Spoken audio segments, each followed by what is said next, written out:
ठीक है, मैं काम पे जा रहा हूँ। देखो जी, जा तो रहे हो पर आज काम ढूंढ के ही आना, क्योंकि सर पे ईद भी आ रही है और मकान मालिक किराया मांग रहा था, उसका किराया भी तो देना है। कई जगह जाता हूँ, काम मिलता ही नहीं है। एक दोस्त ने बताया था काम के बारे में, क्या पता वहाँ कुछ काम मिल जाए। ठीक है जी। समझ नहीं आ रहा करूँ तो करूँ क्या।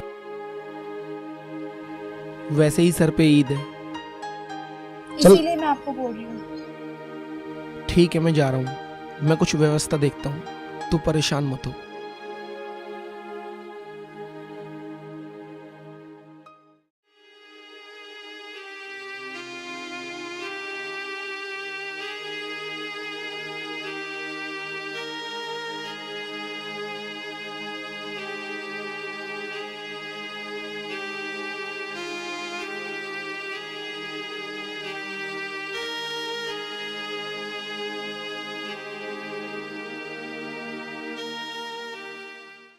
भैया, हाँ जी कोई काम मिल जाएगा? भैया, हमारे पास तो काम ही नहीं है, हम खुद खाली बैठे हैं।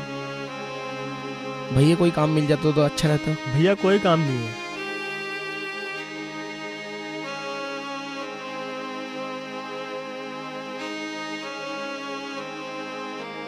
भैया कुछ काम मिल जाएगा? अरे भाई, काम होता तो हम यहाँ बैठे होते, यहीं थोड़ी दुकान खोलते बाइक की। काम वाम ना है भाई हमारे पे।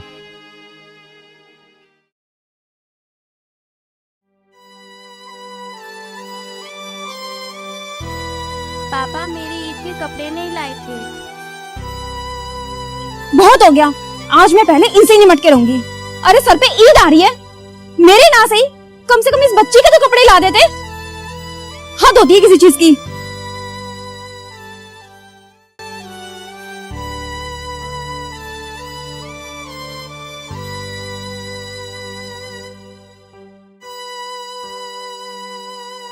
भाई साहब, तुम्हारा माल आ गया। हाँ, माल देख लिया मैंने, आ गया।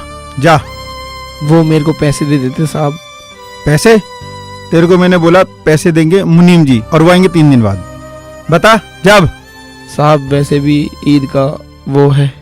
मेरे भाई, तेरी ईद का मैंने ठेका नहीं ले रखा है। चल लो तू, जा मुनीम जी से बात करियो।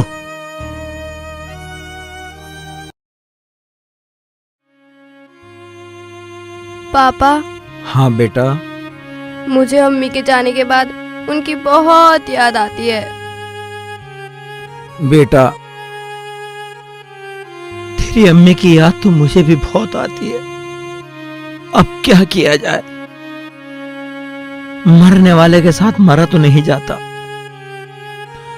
पर तेरा दुख देखकर मुझे ऐसा लगता है बेटा कि काश तेरी अम्मी ना मरती, मैं मर जाता। पापा ऐसा मत बोलो, अम्मी के जाने के बाद अब आप ही मेरी अम्मी हो और आप ही मेरे पापा हो। पापा मेरी बच्ची।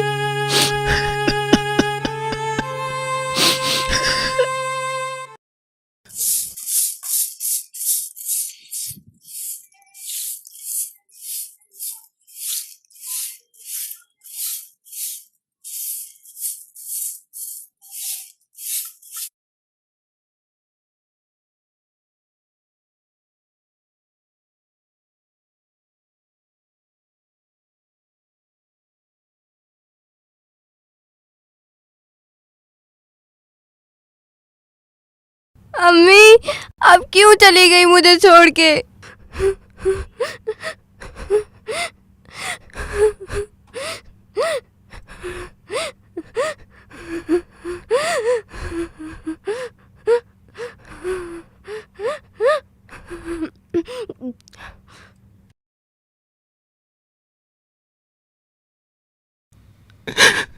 या अल्लाह, मेरी कैसी किस्मत है। तू कितना इम्तिहान लेगा मेरा। मुझे काम दिला दे बस, मेरी रोजी रोटी मुझे मिल जाए। मेरी बच्ची इंतजार कर रही होगी मेरा कपड़े लाने का। मैं कहां से लाऊं कपड़े? ऐ अल्लाह काम दिला दे, काम दिला दे अल्लाह।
भाई लंच कर लो।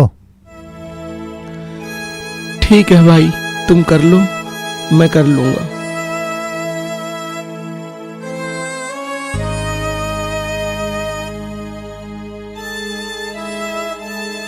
क्या लंच करूं? मेरे पास तो कुछ है ही नहीं खाने को भी। या अल्लाह, तेरा लाख लाख शुक्र है, तूने आज मुझे काम तो दिया। हमारे घर में कई दिनों से खाना तक भी नहीं बना।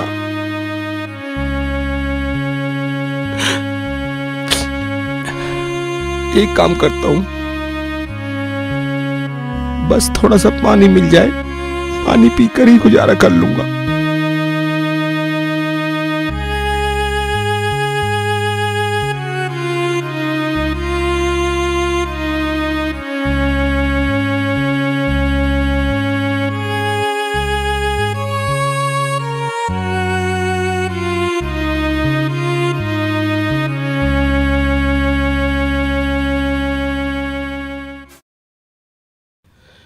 या मेरे मौला, तेरा लाख लाख शुक्र है।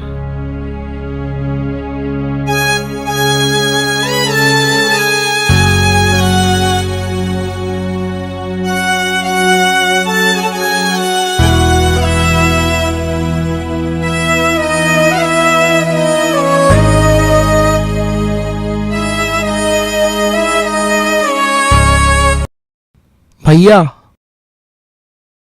वो पैसे दे देते। ओए, ना तूने पैसे तय किए ना पैसों की बात की, मुझे क्या पता तुझे पैसे देने हैं? साहब, वो मजदूरी के पैसे मांग रहा हूँ। पैसे? अबे कैसे पैसे? पैसे तो आज तक मैंने अपने बाप को नहीं दिए।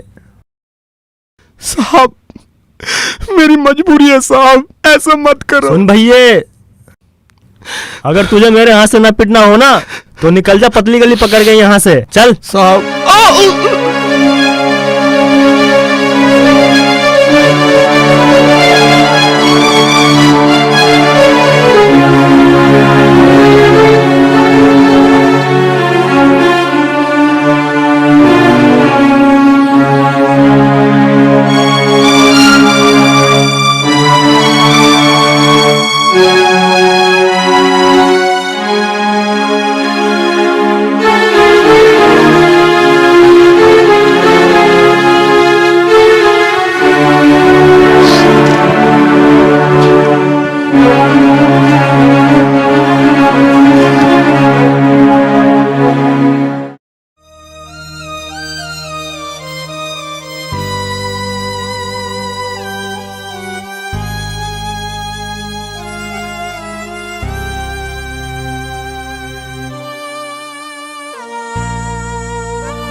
लगता है इसके भी अब्बू ने इसे कपड़े नहीं दिलाए ईद पर। इसका मतलब तभी ये उदास बैठी है। चलो पूछता हूं मुझसे। बहन, तुम रो क्यों रही हो? क्या हुआ तुम्हें? कुछ नहीं भैया, आप जाओ। ये कौन सी बात हुई? एक तरफ तो तुम भैया कह रही हो और ऊपर से कुछ बता भी नहीं रही हो।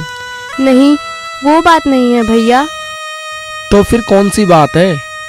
4 साल पहले मेरी अम्मी का इंतकाल हो गया था और उन्हें मैं अभी तक भूल नहीं पाई हूँ। उनकी याद मुझे बहुत आती है। बस यही तो बात है, और तो कोई बात नहीं है। मेरा कोई भी भाई नहीं है जिसके साथ मैं खेल सकूं और अम्मी का दुख भुला सकूं। बस मेरे पापा है, वो खुद उदास रहते हैं। अच्छा, तो ये बात है, और कोई तो बात नहीं है? नहीं। तुम्हारा भाई तो है। कहाँ है मेरा भाई? तुमने मुझे भाई बोला ना, मैं तुम्हारा भाई बनने के लिए तैयार हूँ, मगर एक शर्त पे। शर्त बताओ। शर्त यह है कि तुम कभी उदास नहीं रहोगी। बहन भाई के लिए गुड़िया होती है और गुड़िया मुस्कुराती हुई अच्छी लगती है, इसलिए हंसो। अब हंसो। वादा करो कि तुम कभी उदास नहीं रहोगी। मैं वादा करती हूँ भैया, अब से मैं कभी उदास नहीं रहूंगी, लेकिन आपको मेरे साथ मेरे घर पे चलना होगा। तुम्हारे पापा क्या सोचेंगे मेरे बारे में? भैया आप इतने अच्छे हो, आपको देख के पापा भी खुश हो जाएंगे। ठीक है, तो चलो।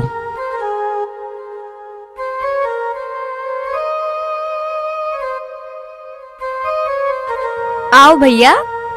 अरे नहीं बहन, मैं फिर किसी दिन आ जाऊंगा। नहीं, आओ आप। अरे तुम्हारे पापा ने देख लिया, वो कहीं कुछ गलत ना समझे। नहीं, आप आओ, कुछ चलो नहीं तो होगा। चलो। अरे नहीं। अब आप यहाँ पे बैठो, मैं आपके लिए पानी लेकर आती हूँ।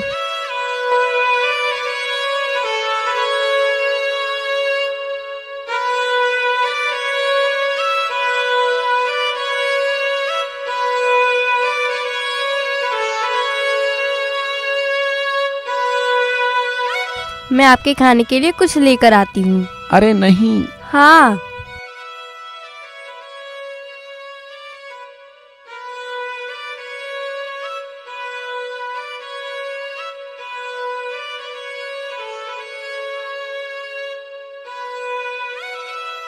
इसकी क्या जरूरत थी? नहीं, इसकी जरूरत है। भैया पेट भर के खा लो, मुझे ऐसा लगता है आपने सुबह से कुछ नहीं खाया। तू ठीक कह रही है मेरी बहन, मैंने वाकई में ही सुबह से कुछ नहीं खाया।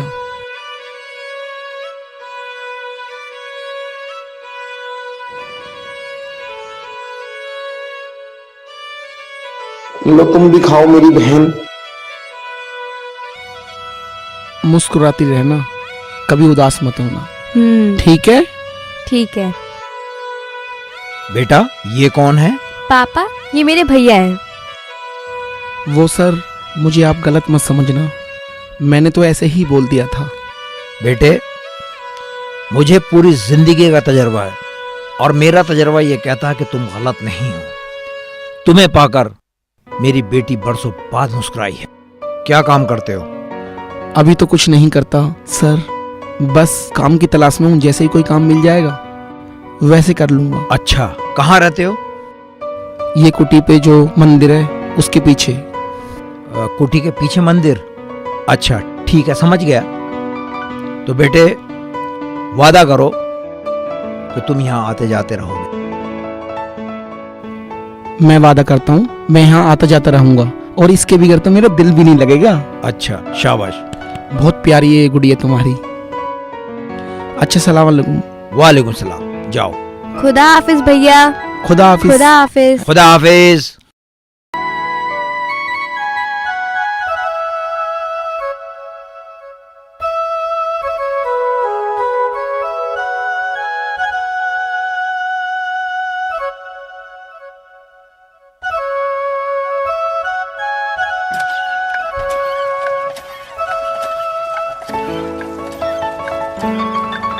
गुड़िया, गुड़िया,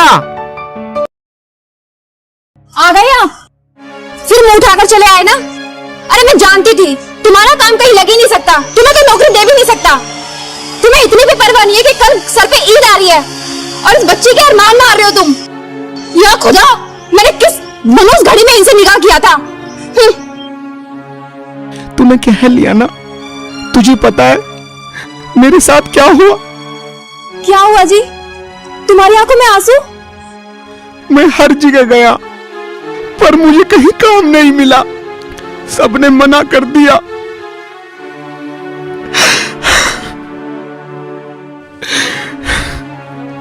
पर तूने तो लड़ाई स्टार्ट कर दी ना। मुझे भी पता है कपड़े नहीं आए, कल ईद है। तुझे पता है काम को सबने मना कर दिया।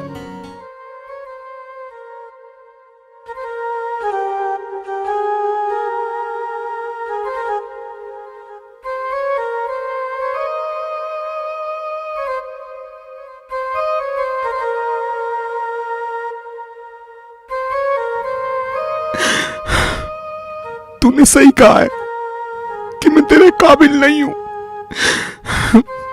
जो इंसान अपने बच्चों के लिए एक भी कपड़ा नहीं बनवा सकता, उसे जीने का कोई अधिकार नहीं है। पापा जी ऐसे मत बोलिए, मेरे लिए कपड़े नहीं लाए थे, कोई बात नहीं।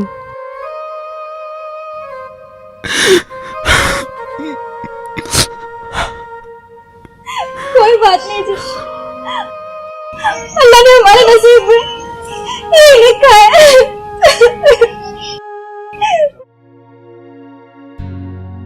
नहीं बेटा, अल्लाह ने ऐसा नहीं लिखा। अल्लाह तो बड़ा रहीम है।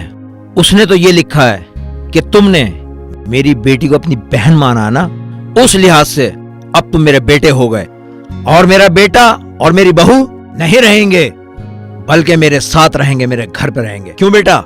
हाँ, मेरे भैया भाभी मेरे साथ हमेशा रहेंगे। ओके।